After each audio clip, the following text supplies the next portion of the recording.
I'm putting positive energy to making her feel loved.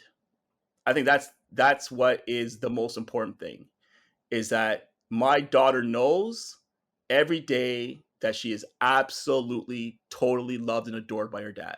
This is Dadography, a podcast with stories and insights on fatherhood from dads around the globe, dedicated to providing you with the tools and tips to become a better dad.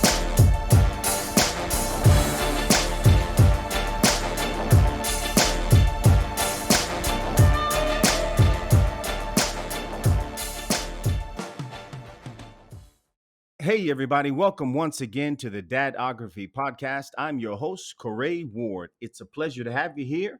Today, we have a good friend of mine, Mr. Jeff Hyles. Jeff, how you doing, brother? Doing very well, Corey. Thank you for having me.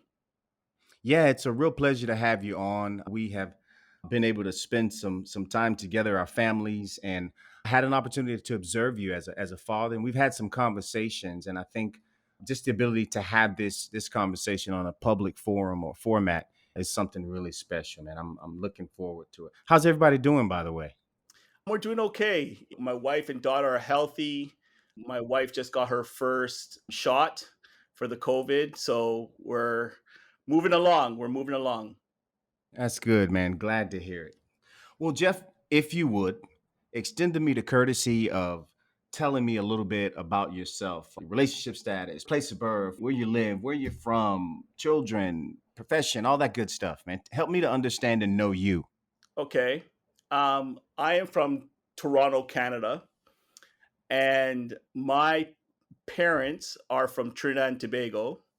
My dad immigrated to medical school back in the 60s, and my mom migrated to social work school from England in the 60s as well. And they met at university in a city called Halifax on the east coast of Canada, then moved to Toronto, where me and my two sisters were raised. My parents split when I was 13, and then we lived with my moms in downtown Toronto for about um, yeah, until then. I was an international teacher for 19 years. I taught in Colombia, the United Arab Emirates, Turkey, Vietnam, and Panama twice. My wife is also an international teacher. She teaches grade one. And we have a 5-year-old girl named Deanne, or we nickname her Dee Dee. And I've recently retired from teaching. I'm now doing my own online business in personal development and life coaching. Wow, that's a major transition, Jeff, from 19 years of, well, maybe not so much now that I think about it, because you had 19 years dedicated to teaching and training, and now your online business is still dedicated to teaching and training in a different space. And what space is that now? So, the space that we focus on is helping understand, letting people to get the best out of themselves, right? So, we try to get people to teach them principles to maximize their potential and have a better understanding of how their mind works. So I'm thinking along the lines of mindfulness, I'm thinking coaching, I'm thinking personal development, I'm Yeah, thinking, it's in the personal development, what we call personal development and success education. So it's basically how to train your mind to maximize your own success. it sounds like it's been an interesting journey from teaching to there, having experienced Turkey, Vietnam, United Arab Emirates, Panama, and starting out in Canada with a background in Trinidad and Tobago. Let me ask you this just before we move forward, though, Jeff. Your parents being from Trinidad and Tobago, did that play a role in your cultural perspective or view of the world to some degree? I think growing up in Toronto is a blessing because you're literally surrounded by every culture around the world, right? So my parents being from Trinidad and being a visible minority in Toronto, you're always aware of different cultures because you're different, right? You're different from the mainstream cultures, but you're surrounded by people who are different. So what you get accustomed to is you get accustomed to being around different people, eating different foods, having different perspectives. I remember being in a classroom, in a global issues classroom, and I would have a Persian person talk to me about what they think, or this person would tell me what they learned in Korea. And I think that, combined with Trinidad itself being a multicultural country itself, there's like white Trinidadians, black Trinidadians, Indian Trinidadians, Chinese Trinidadians. You get a sense of where you fit into the world. And what that makes you is just comfortable around people and not getting distracted by labels and exterior differences. So I could travel around the world and be comfortable around people who are different than me.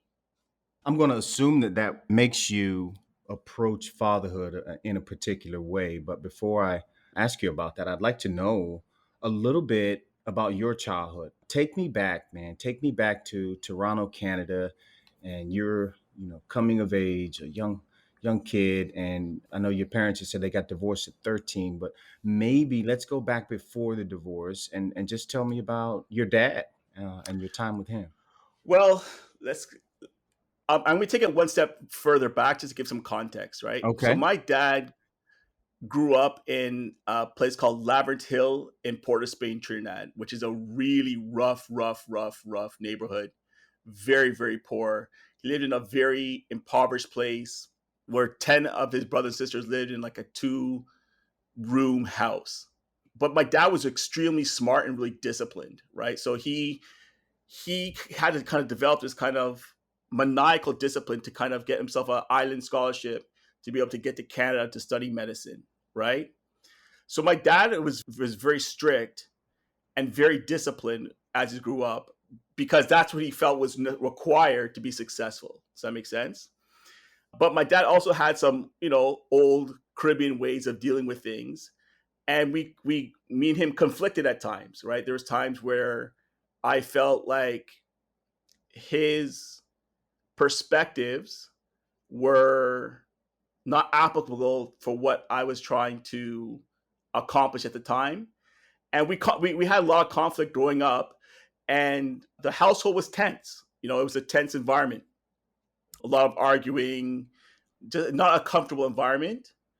And then when my parents got divorced, I got a chance to kind of separate myself from my dad's relationship as a dad and start to see him as a person and start to understand the story behind the actions. And we actually end up becoming very good friends. And now we have a very good relationship. But I think at the time, me being kind of a free thinker, we clashed. We clashed. But when you begin to see him as a person, you took into account, because you said you were going to give some context, you took into account where he was from and what his experience was. I mean, immediately when you said like 10 brothers and sisters, so obviously you didn't mention mom and dad, so let's just assume a dozen people in a 2-bedroom residence, that could be a pretty intense environment. And I can see arguing becoming almost like the norm, if it's okay to say that. And I'm not trying to give, if the upbringing was intense and at times very argumentative, I'm not trying to give the situation a pass on it's okay to do that, but I'm just trying to make sure that I got a good understanding of exactly what your dad had experienced.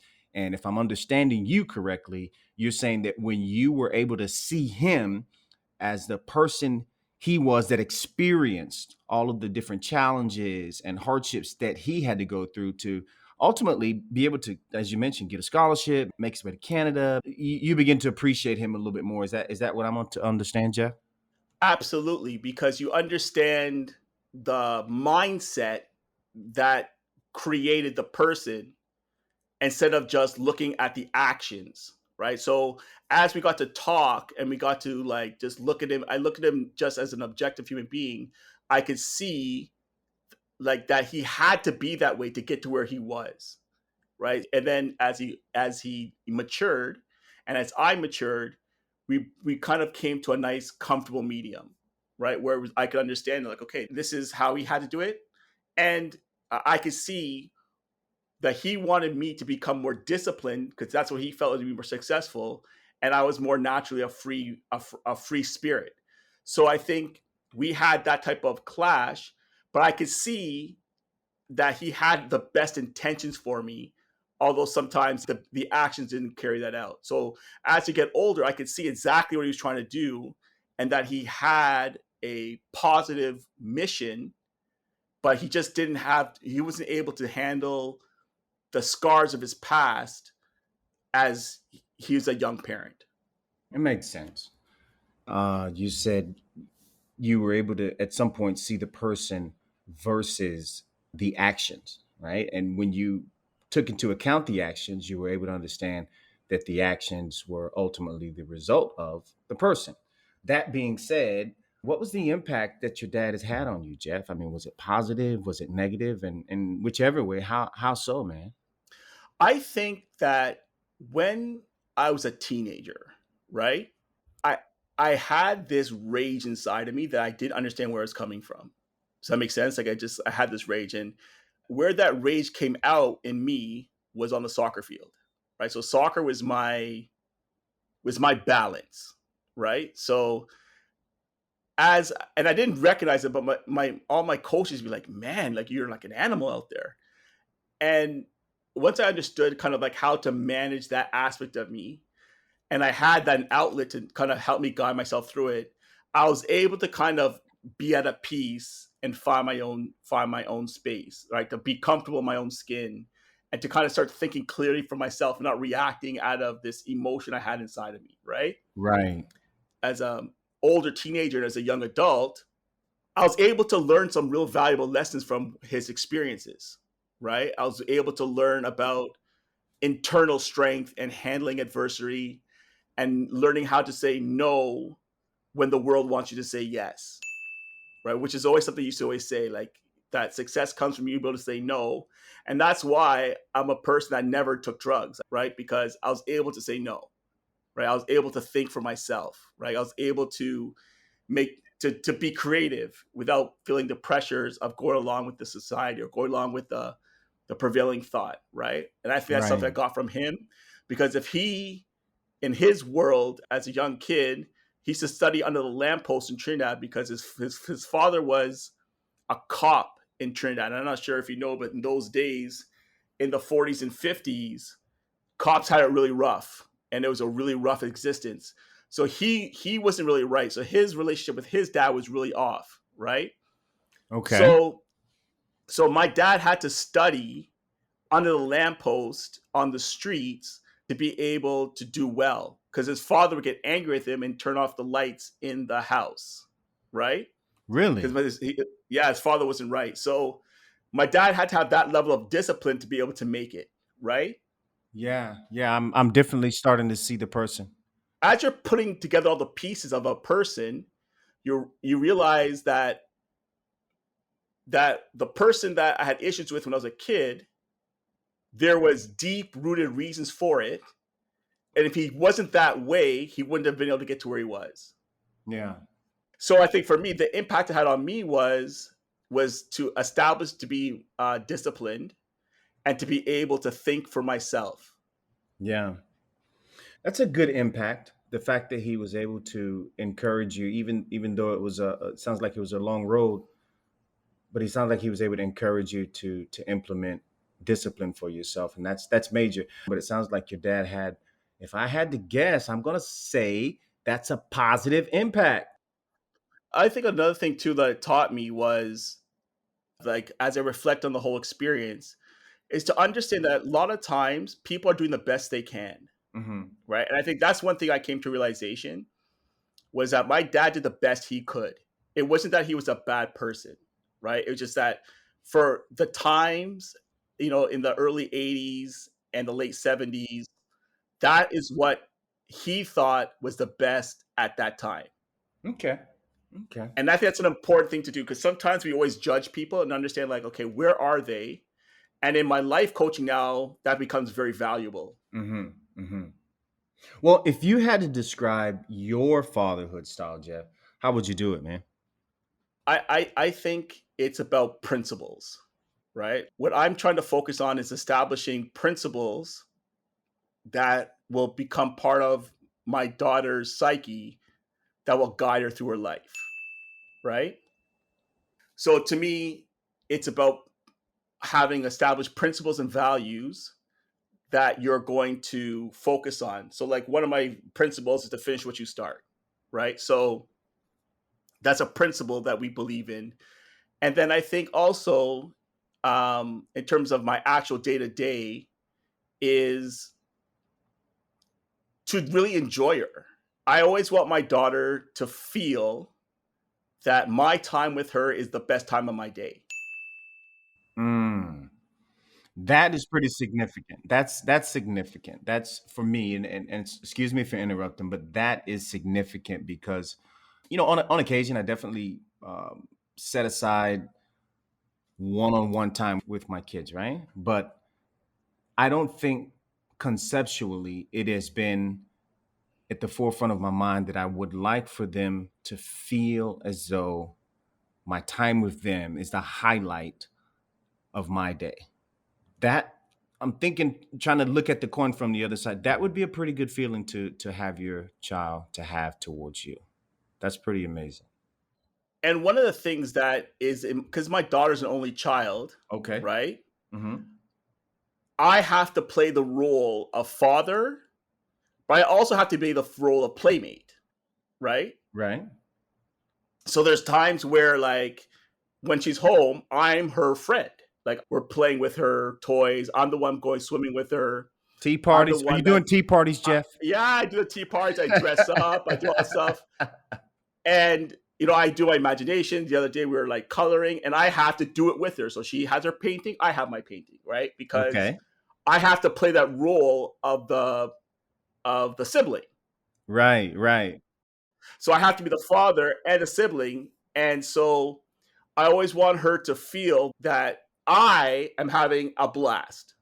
You know what I mean? Like, my time with her is amazing. So she feels that joy and that love. And every single day between 4 and 6, that's my time with Dee Dee, Mm. right? No Mm-hmm. television, no nothing, right? We're just playing games, going for a swim, going for a walk, laughing, joking.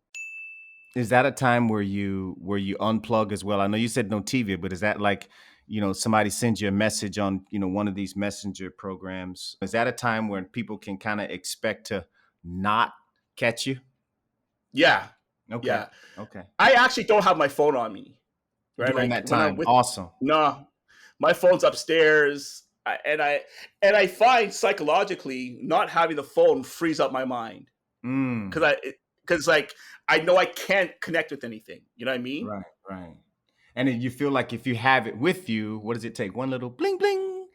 Yeah, and then you get distracted. If I'm in that time period and I have my phone, it's because my wife's not home, right? So I'll have my phones in case, like, the car breaks down or something like that. But, like, if my wife's home and I'm just playing, my phone's usually upstairs. Okay. Is it therapeutic for you, Jeff? It The is the so therapeutic for the me because playtime? it is because I think for me what I enjoy the most Mhm. is going with my daughter's imagination, right? So it's kind of like we kind of get our time together, and then whatever she wants to do, I just go with her imagination, right? So if she's thinking about this, we go with that. If she's thinking of having a pretend party, we'll go upstairs and have a pretend party. And then if she wants to, like, from that party make decorations, we'll go downstairs and make decorations, right? Right. And then if we want to go outside and, like, get some more materials from nature and then to go paint it, we'll go do that. And we just go with it, right? Because I Mhm. feel like so many times with kids, they're always been told what to do, right? Okay. So I want her to feel that I honor her imagination, like, I honor her thoughts and her play ideas are valued Mhm. by doing it. Do you know what I mean? Like, okay, you want to do this? Let's go with it. You want to do this? Okay, let's pretend that I'm an alligator and you're a fish, and we're gonna pretend I'll slide around the floor, and we just have fun.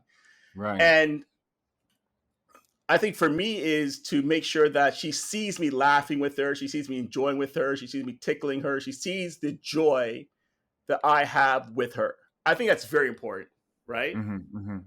So that's something that is a big part, is to get that fun aspect, right? And then I find it's easier when I have to discipline her because I can say, Dee Dee, that made me sad. Or, like, Dee Dee, I didn't like when you did that. It hurt my feelings. She doesn't want to do that because I'm her playmate. Okay. I was getting ready to go there, and because it's a common refrain that I've heard, even on the show, and sometimes it's presented in a positive light, and sometimes in a negative light. But I've heard people say, I'm your dad, not your friend. Do you think that that dichotomy actually exists? I mean, is it a either or it sounds like from what you're saying and how things are going right now with Dee Dee, that you don't see it as two opposing forces, but like one cohesive movement. Is that a fair assessment? Well, I think due to necessity, I'm the one who has to play with her, right? So Okay. it's like, if you know what I mean?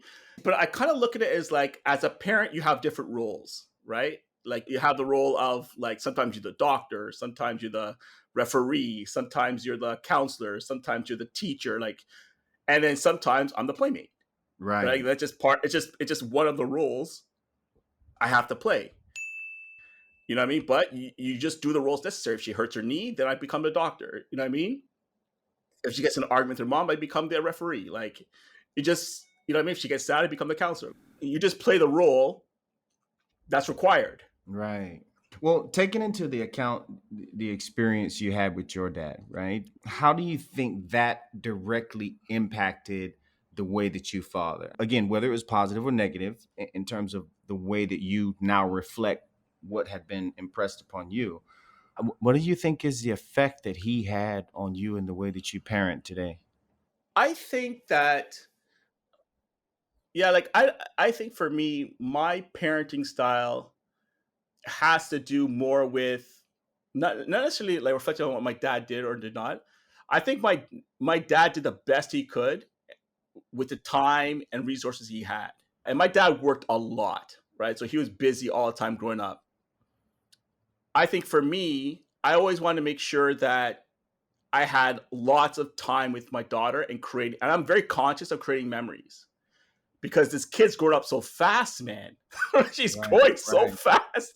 She's so tall and she's going to school. And I'm like, what happened? Like 2 days ago, you're a baby, right? right, So I'm very conscious of creating memories and making memories in my mind because I know like in 2 days she's gonna be in college, right? Like it's gonna happen fast. So I think for me, investing time is a priority, but I think my majority of my parenting philosophy comes from my role as a teacher for all these years, right? Like understanding the impact that parents has on kids growing up, right? right. Understanding like the importance of time in a kid's life because in a lot of my international career I've dealt with wealthy kids, Mm-hmm. right? Mm-hmm. And they have parents who are extremely wealthy, but they may see their parents or they may see their mom or dad twice a month because they're on like business trips around the world and doing all different things. And what a lot of times what parents do is they spoil their kids to make up for time, right? Right. So they'll say, you know what, I know I missed your birthday this month, but here's a car. You know what I mean? Here is this to make up for the fact that they make up time. And what I realize with these kids is they would give up all the trinkets for the time. That nothing's more valuable than time, right? Nothing. Nothing's more valuable than time spent with your kids. So for me, as a teacher, I recognize that. And when I was teaching, I had time with my kids. And now, as an independent business owner, I create my own schedule. So I can be involved in my kids' education online, and I have that time where I block to spend time with her every day. Corey here, wanting to give you a personal invitation to follow us on Instagram. You can find us at Dadography Podcast. It's really good because you get an opportunity to put a face with the voice that gave you some insight or some encouragement on your journey in fatherhood. We look forward to having you follow us on Instagram at Dadography Podcast. The transition from teacher to independent business owner was one of the deciding factors, the fact that you would be able to have more liberty in the time spent with your daughter? Yes, that was one of the reasons was that I wanted to be in control of my time. Okay. and not just during the day, but like eventually, hopefully, that I can control my calendar, right? Like, I would love to have experience where I could homeschool my daughter, we could travel around the world, and I could keep my business going, and we're good, right? Right, right. So I'm not limited by the structures of a school day or a school calendar. As a family, we control our time. We have that time, money, freedom, right? That's kind of what we're after. Okay. Yeah, that's good stuff, man. And it sounds like you're making the best of it. You know, you have a daughter, and when you mentioned your international travels and what have you, I mean, let's take this into account, right? Like you've lived in North America, you lived in Asia, you lived in the Middle East, and now Latin America, and you were raised by Caribbean parents, right? So we have a real hodgepodge of cultural experience, etc. And all of these cultures, this is what comes to mind as I'm thinking about you raising your daughter. All these cultures have very different cultures when it comes to how women participate in society. What do you draw from these cultures when it comes to raising your daughter and thinking about what you want to make sure that you avoid? That is a great, great, great question. And one of the things that we directly discuss with Dee Dee is that she is unique and that there's no limit to what she can do, right? And the reason why those two concepts are important together is because other people may see limitations, but she does not have to, right? So it's like I want her to feel like, you know what? In you're unique. If you want to do this, you can. Even if the outside world says you can because you're unique, right? So for me, my approach to Dee Dee is what I really want for her is to be a fully expressed being, right? So that whatever she wants to do, she has the principles and the confidence to go after it because that's what will excite her, irregardless of what's happening, right? So how I approach the outside world with Dee Dee is that she's a unique being, right? And that her story is unique, her parents are unique, her culture is unique, who she is unique. So that she could create her own story and does not have to be limited by what she sees outside or what she sees on TV. So I'll talk to her about those things. Like when she's watching a show, I'll talk to her about like she'll say, "Daddy, why don't you like the show?" I was like, "I don't like the show because they show girls as being weak, and we know that's not true, right? Because I you're aware of the images that's coming through." Or she'll say, "This is for girls." Like, no, why is that only for girls? Yeah, that's for girls or boys, or that could be for boys and girls. That could be for anyone. And I'll show her, like, yeah, look, this is a girl. She's playing football. This is a girl. She's an astronaut. This is a girl. She could do this. So you could do anything, right? And so for me, I'm very, very conscious of that because I don't want her to be limited by anything. Hmm. I do have another question as it relates to that. But before I get there, let me kind of set us up for the next part of our conversation. Would you say that you're raising your daughter as a princess or as a warrior? That's a great question. I would say I'm raising her to be a warrior that if she chooses to be a princess, that's okay. Okay, that makes sense. And so, which leads me into my next thought, right? In the Middle East, where perhaps women just don't have the same societal equality as some of the other places in the world. For those dads that perhaps are a little bit more free thinking, who live in those cultures, what word of encouragement would you give to those dads on how to, at least to some degree, implement them raising their daughter as a warrior who can be a princess if she decides to be? I think what's important is, again, to recognize the concept of uniqueness, the principle of being unique, right? And so when you're looking at, like, for example, in the Middle East, it's very interesting because I remember when I lived there, we used to have these discussions and we make these assumptions about the local women there that they're oppressed. And one time I had this conversation with a woman from the bank, and she said she thinks that Western women are oppressed. And it was really interesting. She said because they have to stress themselves so much to try to attract a man, right? And we don't. All I have to do is ask my dad for one. And I was like, wow, I never thought of it that way. So like they see it as like, look at all they see the Western women as having all this stress. Like they have to do this, they have to do that, they have to do this, they have to work and take care of kids, they got to do this. Like who wants to live like that? Like my life is defined for me. I'm good. You know what I mean? We have our social structures. I have this, I have this. I'm at peace. And it was funny because it's just a different way of looking at it. So what I would say to a father is to be like, don't see it as oppressed or not oppressed. Say it as unique, Mhm, right? It's a mhm. unique experience, and you have your own unique experience. Now, this principle of uniqueness, this is something that I heard you mention earlier. And again, you mentioned principles are an important part of your fatherhood style. One primary principle is finish what you start, right? But this principle of uniqueness, this plays a significant role in your upbringing of Dee Dee. And it's even something that you're encouraging fathers to embrace as one of the tools that they put in their toolbox. Is that right? Well, I think for me, because like I'm black and my wife is white, right? And so my daughter, and I've thought about this, like how is she going to approach this world when it comes to her identity, Okay. right? Right. And I thought to myself, the most important thing for me is that no matter what's around her, she does not lose her confidence, right?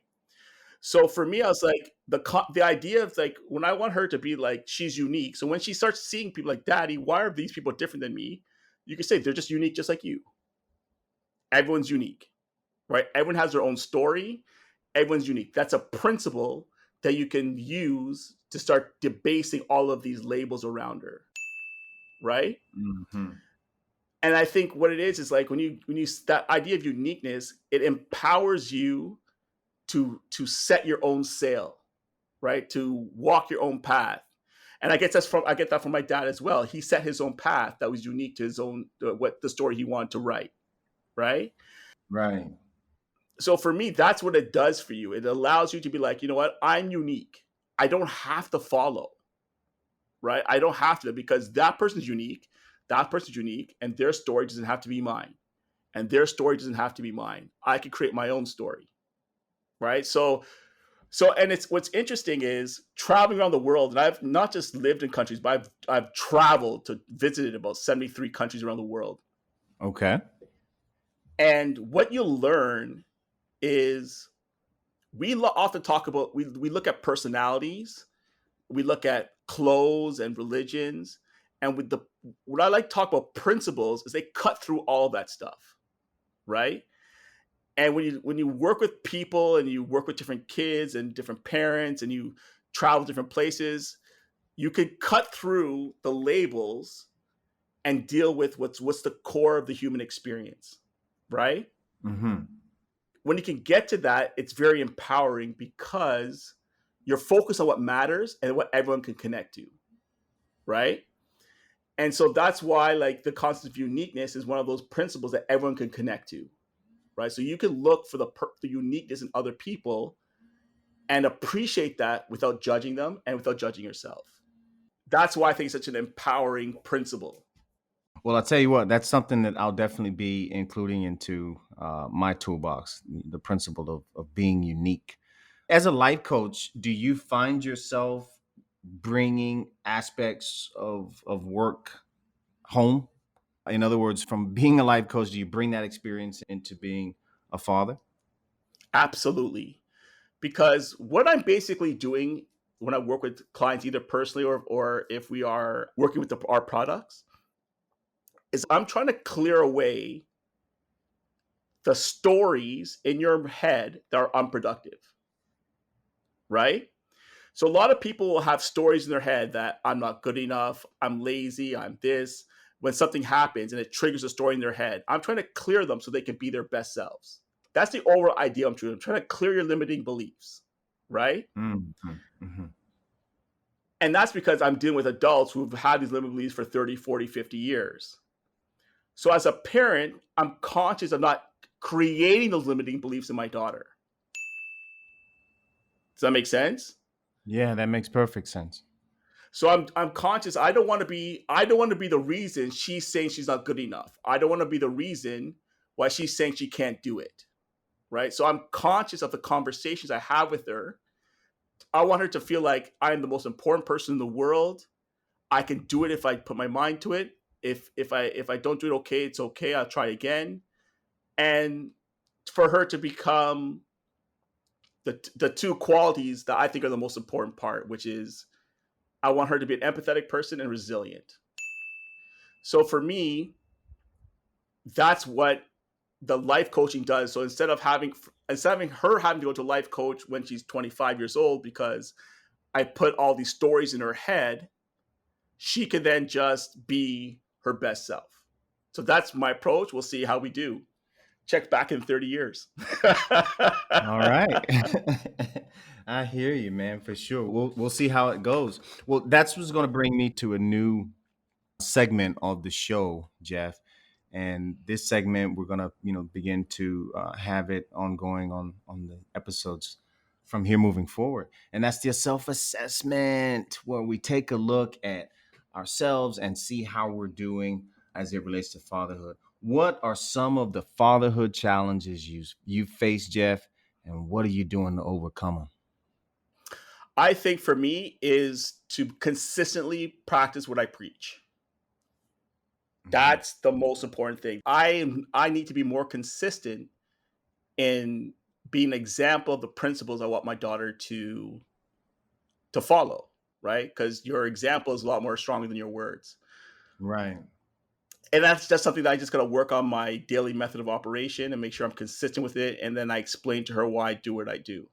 So for me, that would be my biggest challenge is to make sure I'm demonstrating what I want her to do. Hmm. I got you. What's an area in fatherhood where you feel like you're fathering strongly and you believe that you are getting it right? Getting it right, I don't know if it's getting it right, but I think I'm putting positive energy to making her feel loved. I think that's what is the most important thing is that my daughter knows every day that she is absolutely totally loved and adored by her dad. That to me is I think is what I'm being the most successful at. Yeah. Well, I'll tell you this. And as you know, we interview dads from all around the globe. There are a few ideas and thoughts that have jumped across the Atlantic, the Pacific, and so forth a couple of times in these conversations. And one of those ideas is that dads want to be sure that their children are absolutely certain that they are loved by their father. And here we are again now, and boom, another dad says it. So for myself, and I'm sure some of us, a lot of the listening audience, it's one of those resounding things that you like. You gotta pay attention to that one. There it is again. So thank you for that, man. Walk us through a special daddy daughter moment, Jeff, as we come to the close of the show. Take me on a special time with you and Dee Dee. I would have to say that one of the most special times is my time with Dee Dee at the beach, right? Corey, we've hung out before. You know, I love the water, right? I love the sea. I love the beach.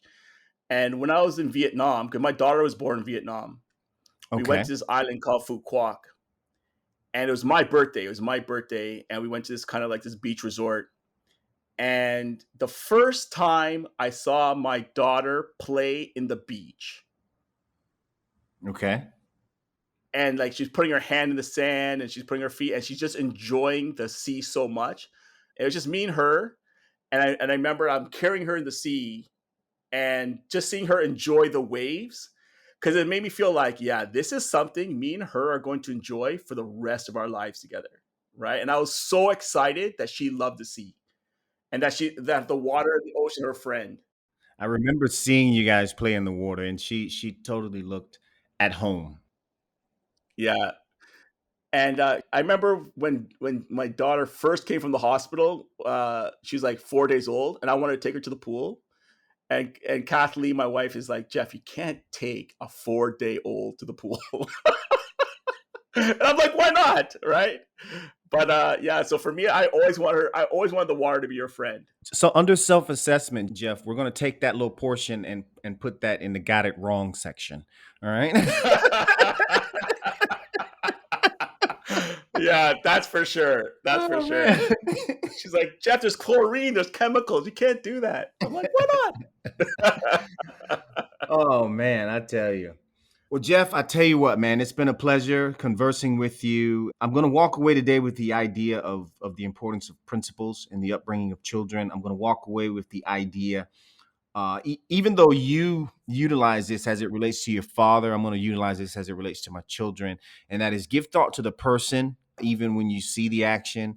And not that it may bring you to the conclusion of agreeing, but at the very least, you'll be able to empathize, which I'm assuming will go a long way in terms of continued communication with your child. I thank you for your time. I know that, even as you allot time for Didi and being an independent business owner, I don't take for granted that, yeah, he's my friend, just be available. No, like I really appreciate your time and I appreciate the input that you've given to the show.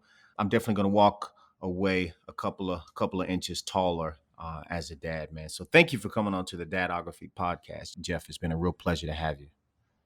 Corey, I really enjoyed our conversation. It's been an absolute pleasure. All right, brother. Well, you take care. And for all those that are listening, we thank you for tuning in to the Dadography podcast. And be sure to follow us at Dadography on Instagram. And you can also find us on YouTube, the Dadography podcast. And of course, we're on all streaming platforms such as Stitcher, Castbox, Amazon, iTunes. You can find us. Just put in the Dadography podcast. Take care, guys. And thank you for tuning in once again.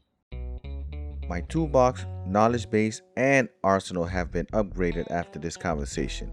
Most definitely. Jeff's fatherhood style starts by focusing on establishing principles that will guide his daughter through life. Do your best to finish what you start and understand that you are unique in this world and therefore not limited by what you are exposed to or the limitations set by others. That's just to name a few. If we can agree that investing time with your child is a must, then why not schedule and commit to an exclusive block of time, in addition to your normal everyday interactions? I'm doing this starting right now. Respect your child's imagination, and during playtime, make sure they know you are enjoying that time, and that there's nothing else in this world you would rather do. Thanks for your time, Jeff. Keep doing your thing, man. See you guys next week, where we have another good one coming up. Stay safe.